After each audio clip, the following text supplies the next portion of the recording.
Hello students, welcome you all to your channel Pharma Ed. So जो आज हम topic पढ़ेंगे that is the endocrine system. Endocrine system का मैंने दो पार्ट बनाऊंगी, एक में पार्ट 1 एंड एक पार्ट 2। एंडोक्राइन सिस्टम हमारे ह्यूमन एनाटॉमी एंड फिजियोलॉजी का टॉपिक है जो कि D pharm first year and B pharm first year में कॉमन है, ठीक है ना। सो आगे बढ़ने से पहले अगर आप मेरे चैनल पे न्यू हैं तो प्लीज चैनल को सब्सक्राइब कर दीजिए, ओके। तो एंडोक्राइन सिस्टम है क्या? एंडोक्राइन सिस्टम को इस तरीके से समझिए, ये एक ऐसा सिस्टम है जो हमारी पूरी बॉडी में कंट्रोल एंड कोऑर्डिनेशन या आप बोल सकते हैं कंट्रोल एंड रेगुलेशन के लिए रिस्पॉन्सिबल होता है। एंड ये कंट्रोल एंड रेगुलेशन वो किसकी मदद से करता है? वाया रिलीजिंग एक टाइप का मीडिएटर रिलीज करता है जिसको हम बोलते हैं हार्मोन। मीडिएटर का मतलब कोई भी केमिकल मॉलिक्यूल, कोई भी मॉलिक्यूल जिसके थ्रू ये रेगुलेशन हो रहा है, जिसके थ्रू ये कंट्रोल हो रहा है, उसी को हम बोल रहे हैं हार्मोन। यानी कि जो मेन रोल है इस पूरे सिस्टम का वो इस हार्मोन का है, ठीक है ना। इसका एक एग्जांपल समझते हैं। एक छोटा सा बच्चा है, ठीक है, एक 2 साल के बच्चा और एक 12 साल के बच्चे में क्या अंतर होता है? उसकी हाइट का, उसके फिजिकल चेंजेस का, उसके कई सारे इंटरनल जो है हार्मोन्स बैलेंसिंग का। तो ये सारे जो चेंजेस हो गए वो कैसे हो गए ड्रास्टिक? इतना छोटा सा बच्चा इतने बड़े बच्चे में कैसे तब्दील हो गया, इतना चेंज कैसे हो गया? तो यानी कि यहाँ पे कोई सिस्टम है जो काम कर रहा है, जो रेगुलेट कर रहा है बॉडी की ग्रोथ को, कि कब कितनी ग्रोथ करनी है। अच्छा, वही आप देखिए कि 20 साल के बाद जितना एज है, जितना ग्रोथ है उतना ही रहेगा, उसके बाद वो ग्रोथ नहीं हुआ। ऐसा नहीं कि 50 साल तक वो बढ़ता ही गया, ऐसा पॉसिबल नहीं है, है ना।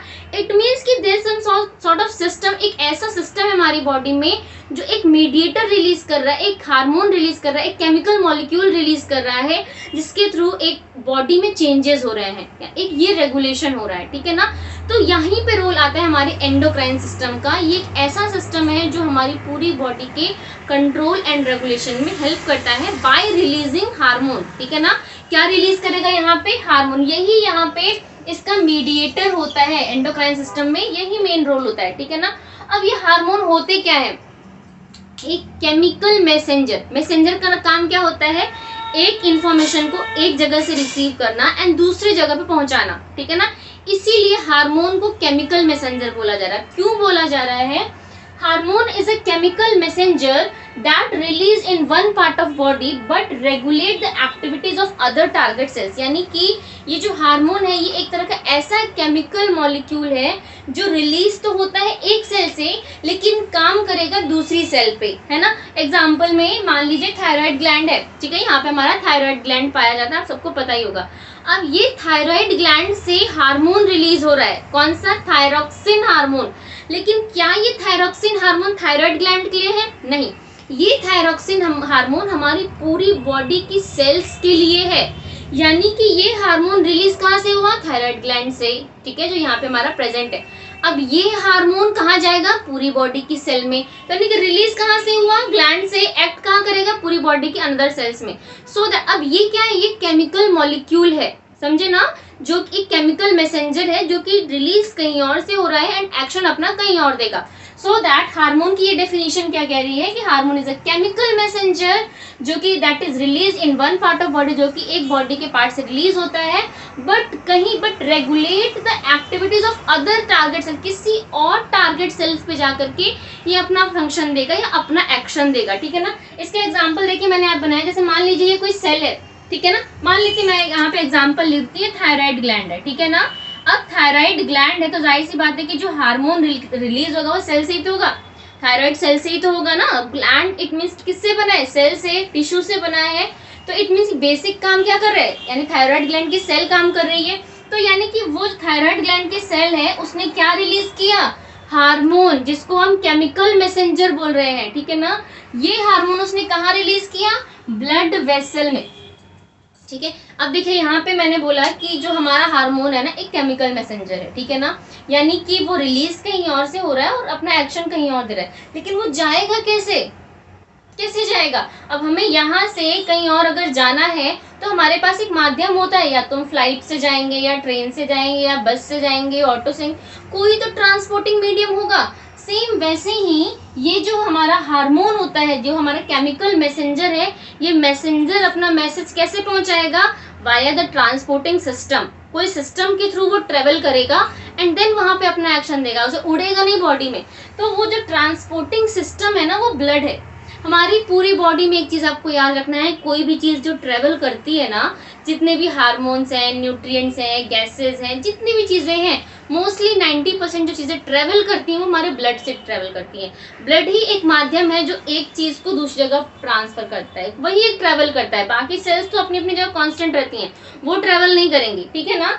तो अब यहाँ पे ये जो केमिकल मैसेंजर जिसको हमारा हार्मोन जिसको हम बोल रहे हैं, ये रिलीज होगा एक सिक्रेटिंग सेल से एंड एंटर करेगा किसमें, ब्लड वेसल में, ठीक है ना। अब ये ब्लड वेसल में वो हार्मोन एंटर करेगा एंड देन ब्लड क्या करेगा, इसको सर्कुलेट करके जहां पे भी टारगेट सेल होगी इसकी, वहां पे जाके ये हार्मोन अपना रिलीज होके अपना एक्शन दे देगा, ठीक है ना। अब यहाँ पे एक चीज दिमाग में क्वेश्चन आता है, शायद आप लोगों के भी आए, कि अगर मान लीजिए हार्मोन को कैसे पता कि मुझे इसी सेल पे जाके काम करना है, वो दूसरी सेल पे काम क्यों नहीं कर सकता, ठीक है ना। अब हमारी बॉडी में कई तरह के हार्मोन रिलीज होते हैं, लेकिन तो क्या सारे हार्मोन सारी सेल पे काम करते हैं, नहीं। कुछ हार्मोन स्पेसिफिक सेल के लिए काम करते हैं, ठीक है ना। सारे हार्मोन सारी सेल पे काम नहीं करेंगे, ठीक है। कुछ एग्जांपल है, जैसे मान लीजिए कि जो इंसुलिन है, इंसुलिन रिलीज किससे हो रहा है, पैंक्रियास से, ठीक है। तो वो सेल्स पे जाके अपना इंसुलिन क्या कर रहा है, रिलीज। सो ऐसा नहीं है वो एक पर्टिकुलर टारगेट सेल पे ही जाएंगे, ऐसा इसलिए क्योंकि ये जो केमिकल मीडिएटर रिलीज हुआ ना, इसके लिए एक रिसीविंग चैनल्स बने हैं, यानी कि एक कटोरा लेके एक पर्सन बैठा है कि आओ भैया आपको यहीं पे आना है, ठीक है ना।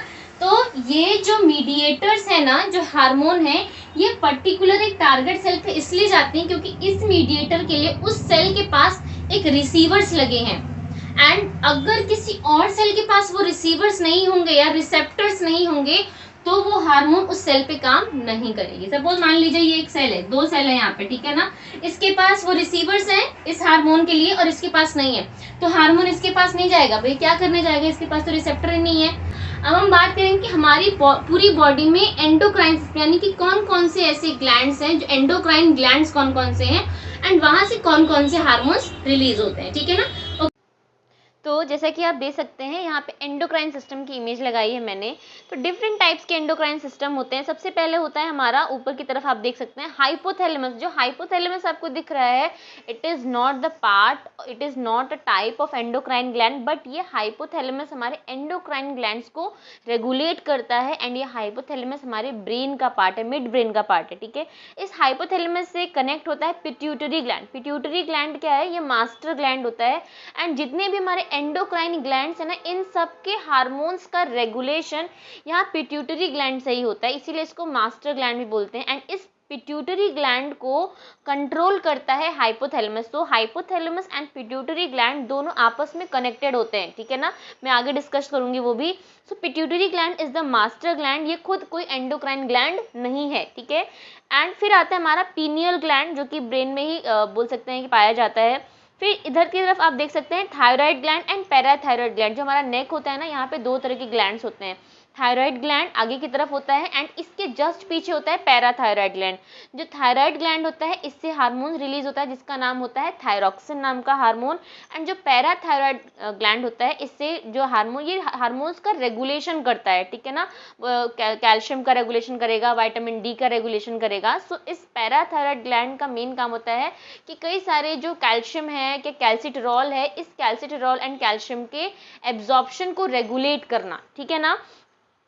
फिर आता है हमारा थाइमस। थाइमस ग्लैंड क्या है, दोनों जो लंग्स होते हैं ना, एंड जहाँ पे हमारा हार्ट पाया जाता है, जिसको मीडियास्टिनम हम बोलते हैं, दोनों लंग्स के बीच में जो स्पेस है, यहीं पे पाया जाता है हमारा थाइमस। एंड बेसिकली अगर हम बात करें तो जो थाइमस होता है ना, ये हमारा एक लिम्फॉइड ऑर्गन है, जहाँ पे हाई अमाउंट में WBCs का प्रोडक्शन होता है, ठीक है ना। But some sort of amount में ये कुछ हार्मोन्स भी रिलीज करता है। फिर नेक्स्ट आ जाइए हमारे पैंक्रियास। पैंक्रियास जो है, ये हमारा एक्सोक्राइन एंड एंडोक्राइन ग्लैंड दोनों है। एक्सोक्राइन इसलिए है क्योंकि ये पैंक्रियाटिक जूस रिलीज करता है, जो कि डाइजेशन में हेल्प करता है। एंड एंडोक्राइन ग्लैंड इसलिए है क्योंकि ये हार्मोन रिलीज करता है जिसका नाम इंसुलिन है, जो कि हमारी पूरी बॉडी में ब्लड की ग्लूकोज के लेवल को मेंटेन करता है, ठीक है।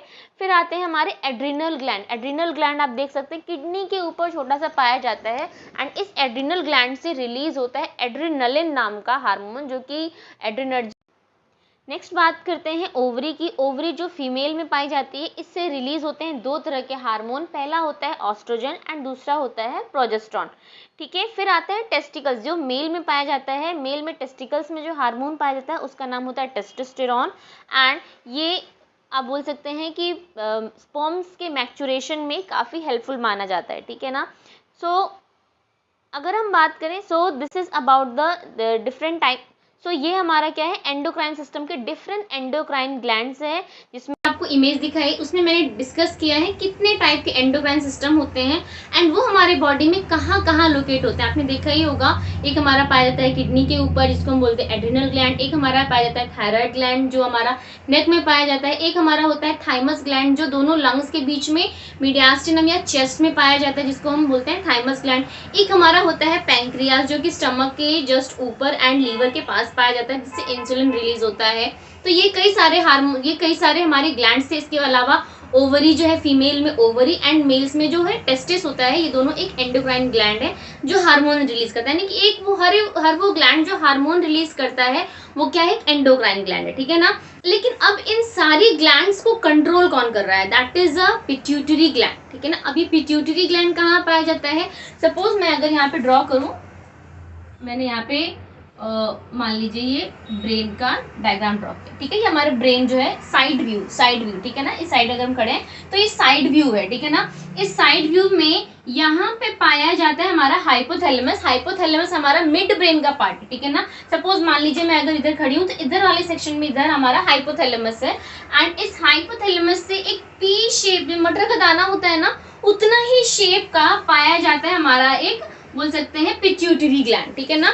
एंड ये पिट्यूटरी ग्लैंड हमारे हाइपोथैलेमस से कनेक्ट होता है, हाइपोथैलेमस से कनेक्ट होगा। ठीक है ना। अब है तो ये इतना छोटा सा, लेकिन इसके बहुत बड़े बड़े रोल है। बोलते हैं ना कि देखन में छोटे लगे घाव करे गंभीर, वही वाला हाल है कि ये जो पिट्यूटरी ग्लैंड है इसका बहुत बड़ा रोल है। ये हमारी पूरी बॉडी का मास्टर ग्लैंड बोला जाता है। क्यों मास्टर ग्लैंड बोला जाएगा, क्योंकि हमारी पूरी बॉडी में जितने भी एंडोक्राइन ऑर्गन्स हैं, एंडोक्राइन पार्ट है, एंडोक्राइन सिस्टम्स हैं, इन सब के हार्मोन्स का रेगुलेशन ये पिट्यूटरी ग्लैंड ही करता है। That is why it is called क्या, मास्टर ग्लैंड। ये पिट्यूटरी ग्लैंड क्या करता है, तो मैंने बताया कि ये हमारा हाइपोथैलेमस से कनेक्ट होगा, जो आप बोल सकते हैं लिटरल व्यू में यहाँ हमारा मिड ब्रेन का पार्ट है। ठीक है ना। अब ये हाइपोथैलेमस, ये मैंने यहाँ पे ड्रॉ भी किया हुआ है, दिस इज द पिट्यूटरी। इतना जो सेक्शन है ये हमारा पिट्यूटरी ग्लैंड है, तो ये बहुत छोटा सेक्शन होता है, एंड इससे जस्ट ऊपर का इतना जो पार्ट है ये हमारा हाइपोथैलेमस से कनेक्ट है। मान लीजिए ये हाइपोथैलेमस का पार्ट है, तो इस इतना अगर मैं हाइपोथैलेमस बताऊं तो इतने हाइपोथैलेमस से इतना पार्ट जो है हमारा, इतना ये हमारा पिट्यूटरी ग्लैंड है। ठीक है ना। अब पिट्यूटरी ग्लैंड में हाइपोथैलेमस का रोल क्या है, मैंने आपको क्या बताया कि पिट्यूटरी ग्लैंड मास्टर ग्लैंड है। ठीक है ना। लेकिन मास्टर का भी मास्टर बैठा हुआ है, दैट इज कॉल्ड हाइपोथैलेमस। यानी कि इस पिट्यूटरी ग्लैंड में जो भी रेगुलेशन होगा उसको रेगुलेट करेगा हमारा ब्रेन का part, that is called hypothalamus. मतलब पूरे एंडोक्राइन सिस्टम को कुछ इस तरीके से समझ लीजिए, ये हमारा बॉडी में एंडोक्राइन ऑर्गन्स हैं, जितने भी मैंने आपको बताया है भाई, ओवरी, टेस्टिस, पैंक्रियास, ये सारे हमारे एंडोक्राइन ऑर्गन्स हैं। अब इन ऑर्गन्स को कौन रेगुलेट कर रहा है, इन ऑर्गन्स के हार्मोन्स को रेगुलेट कर रहा है पिट्यूटरी ग्लैंड। ठीक है ना। कौन, पिट्यूटरी ग्लैंड, जिसको हम क्या बोल रहे हैं, मास्टर ग्लैंड। लेकिन अब इस मास्टर ग्लैंड को कौन रेगुलेट कर रहा है, हाइपोथैलेमस। कौन, हाइपोथैलेमस। ठीक है ना। सो मास्टर ग्लैंड क्या करता है, कितना अमाउंट ऑफ हार्मोन रिलीज करना है ये रेगुलेट करेगा, एंड इस पिट्यूटरी ग्लैंड को हाइपोथैलेमस रेगुलेट करेगा, एंड ये पिट्यूटरी ग्लैंड आप एंडोक्राइन ऑर्गन्स के हार्मोन्स को रेगुलेट करेगा। ये मैं अभी आगे और डिटेल में समझाऊंगी जब मैं अभी negative and positive feedback mechanism समझाऊंगी। अभी मैं आपको समझा रही हूँ पिट्यूटरी ग्लैंड क्या है और उसके कौन कौन से हार्मोन्स हैं एंड क्या फंक्शन करता है पिट्यूटरी ग्लैंड। सो इतना सेक्शन मैंने क्या बोला, पिट्यूटरी ग्लैंड है। अब पिट्यूटरी ग्लैंड को दो पार्ट में डिवाइड किया गया है।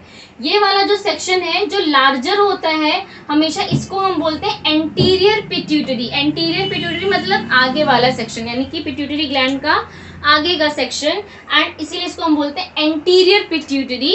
एंड इसके जस्ट पीछे, इसको हम पोस्टीरियर बोल रहे हैं, तो ये हमारा पोस्टीरियर पिट्यूटरी, यानी कि एक ही पिट्यूटरी ग्लैंड जो है वो दो पार्ट में डिवाइडेड है, एंटीरियर एंड पोस्टीरियर पिट्यूटरी, ठीक है।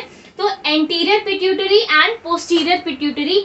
अब ये जो पिट्यूटरी ग्लैंड है, जिस स्टॉक से आप बोल सकते हैं, बोलते हैं ना कनेक्शन, एक ब्रिज, उस ब्रिज को हम बोलते हैं क्या, इनफंडिबुलम। देखो यहाँ पे जगह नहीं थी तो मैंने नंबरिंग डाल दी है। ये हमारा थर्ड नंबर का क्या है, पिट्यूटरी। सेकेंड नंबर का इतना वाला सेक्शन क्या है, ये इनफंडिबुलम। इतना सेक्शन आप कुछ इस तरीके से समझिए, इतना सेक्शन हमारा क्या है, इनफंडिबुलम, यानी कि एक ब्रिज है जो हाइपोथैलेमस एंड पिट्यूटरी को कनेक्ट कर रहा है। इनफंडिबुलम एक तरह से स्टॉक है या एक ब्रिज है जो हाइपोथैलेमस एंड पिट्यूटरी ग्लैंड को एक बीच से कनेक्शन दे रहा है, ठीक है। So this is the infundibulum and ये ऊपर वाला सेक्शन क्या है, हाइपोथैलेमस, यानी कि पिट्यूटरी ग्लैंड हमारा हाइपोथैलेमस से कनेक्ट है। किसके थ्रू कनेक्ट है, इनफंडिबुलम से, ठीक है ना। एंड हमारे जो पिट्यूटरी ग्लैंड है इसमें दो पार्ट्स होते हैं, anterior pituitary and posterior pituitary, ठीक है ना। अब इन दोनों ही पार्ट से अलग अलग तरह के क्या रिलीज होते हैं, हार्मोन्स रिलीज होंगे। क्या रिलीज होंगे, हार्मोन्स। तो देखिए हमने क्या समझा कि हाइपोथैलेमस एंड पिट्यूटरी ग्लैंड ये हमारे एंडोक्राइन सिस्टम का पार्ट है।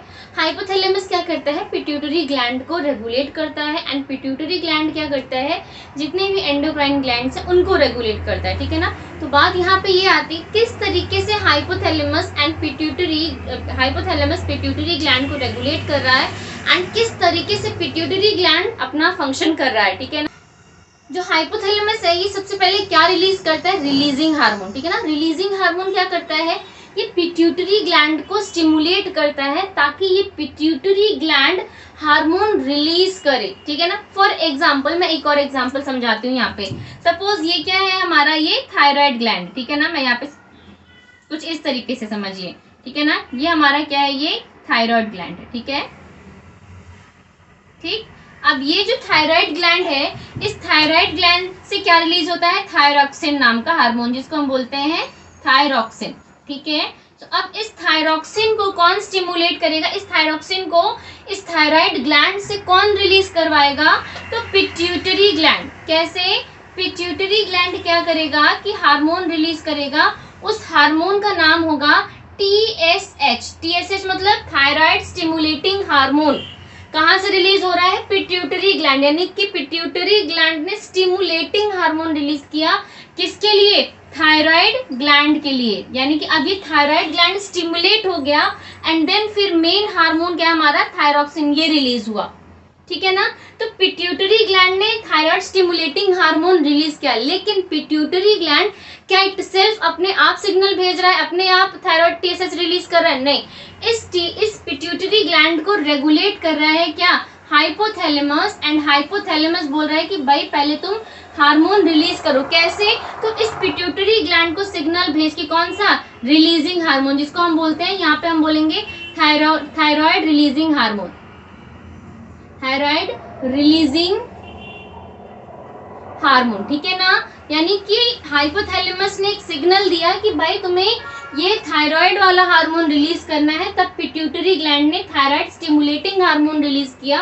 तब ये थायराइड स्टिमुलेटिंग हार्मोन इस थायराइड ग्लैंड को स्टिमुलेट करेगा, तब जाके जो हमारा मेन हार्मोन है थायरॉक्सिन, ये रिलीज होगा, ठीक है। तो यहाँ पे जो हाइपोथैलेमस है ये रिलीजिंग हार्मोन रिलीज करेगा एंड ये रिलीजिंग हार्मोन पिट्यूटरी ग्लैंड को स्टिमुलेट करेंगे ताकि ये पिट्यूटरी ग्लैंड है ये फिर ट्रॉपिक हार्मोन रिलीज करे, यानी कि स्टिमुलेटिंग हार्मोन रिलीज करे। एंड वो स्टिमुलेटिंग हार्मोन जो टारगेट ग्लैंड है हमारा, कोई भी ग्लैंड हो सकता है, चाहे वो एंडोक्राइन में आप बोल सकते हैं एड्रिनल ग्लैंड हो सकता है, थायराइड ग्लैंड हो सकता है, पैंक्रियास हो सकता है, कोई भी ग्लैंड को वो हार्मोन स्टिमुलेट करेगा एंड देन वो जो ग्लैंड है वो मेन हार्मोन का सिक्रेशन करेगा। तो एक मेन हार्मोन का सिक्रेशन के लिए पिट्यूटरी स्टिमुलेटिंग हार्मोन रिलीज करेगा एंड पिट्यूटरी को कौन कमांड देगा, हाइपोथैलेमस, बाय रिलीजिंग हार्मोन, ठीक है ना। अब यहाँ पे मैंने आपको बताया कि मैं फीडबैक मैकेनिज्म समझा रही हूँ कि किस तरीके से हाइपोथैलेमस पिट्यूटरी को कंट्रोल करता है, ठीक है। मान लीजिए कि अब कॉन्टिन्यूसली अगर ये हार्मोन रिलीज होते रहेंगे तो हमारी बॉडी में ज़्यादा कभी कभी एक्सेसिव हार्मोन भी रिलीज हो जाएंगे, जिसकी वजह से कई सारे डिजीज या डिसऑर्डर हो सकते हैं, या फिर वो हार्मोन कभी कभी कम भी रिलीज हो सकते हैं। तो उस कंडीशन से बचाने के लिए बॉडी में फीडबैक मैकेनिज्म बनाया गया है। फीडबैक मैकेनिज्म में क्या होता है कि जब कभी भी मान लीजिए हार्मोन का सिक्रीशन हो गया, अगर ये हार्मोन का सिक्रीशन इंक्रीज हो गया, ठीक है, बाय डिफॉल्ट अगर बहुत ज़्यादा इंक्रीज होने लग रहा है, जो रिलीजिंग हार्मोन है इसका लेवल इंक्रीज हो गया, जिसकी वजह से जो स्टिमुलेटिंग हार्मोन है इसका लेवल इंक्रीज हो गया, जिसकी वजह से हार्मोन का सिक्रीशन बढ़ गया ब्लड में। तो अब ये हार्मोन हमारी बॉडी में अगर ज़्यादा इंक्रीज हो जाएगा तो जाहिर सी बात है कई सारी डिजीज क्रिएट कर सकता है, ठीक है। वो कौन सी डिजीज है वो मैं आगे समझाऊंगी। उस चीज को कैसे रेगुलेट करेंगे, अब ब्लड में वो हार्मोन चला गया, अब ब्लड उस सिग्नल को लेकर के कहाँ जाएगा, हाइपोथैलेमस के पास, कि भैया ब्लड में बहुत ज्यादा ये वाला हार्मोन हो चुका है, अब आपको इसको रोकना पड़ेगा। तो अब हाइपोथैलेमस क्या करेगा, इस रिलीजिंग हार्मोन के रिलीज को बंद कर देगा या बहुत कम कर देगा, जिसकी वजह से पिट्यूटरी ग्लैंड, जब इस पिट्यूटरी ग्लैंड को कोई सिग्नल नहीं मिलेगा तो जाहिर सी बात है पिट्यूटरी ग्लैंड भी स्टिमुलेटिंग हार्मोन का रिलीज कम कर देगा। जब ये कम हो जाएगा तो जो हार्मोन का सिक्रीशन है मेन टारगेट ग्लैंड से वो कम हो जाएगा एंड ब्लड में हार्मोन का लेवल नॉर्मल हो जाएगा। तो ये जिसमें हाइपोथैलेमस ने हार्मोन के रिलीज को डिक्रीज किया, ठीक है ना, इंक्रीज था उसको डिक्रीज किया, इसको हम बोलते हैं नेगेटिव फीडबैक मैकेनिज्म। समझे बात को। एंड इसी के जस्ट अपोजिट आता है हमारा positive feedback mechanism. Positive feedback mechanism क्या होगा, मान लीजिए कि यहाँ पे जो हार्मोन है उसका लेवल क्या हो गया, डिक्रीज हो गया, ठीक है ना, किसी रीजन से डिक्रीज हार्मोन रिलीज, ठीक है ना, यहाँ पे सब चीजें जो है वो डिक्रीज हो रही है, रिलीजिंग हार्मोन डिक्रीज हो रहा था, ट्रॉपिक हार्मोन भी रिलीज हो रहा, डिक्रीज हो गया।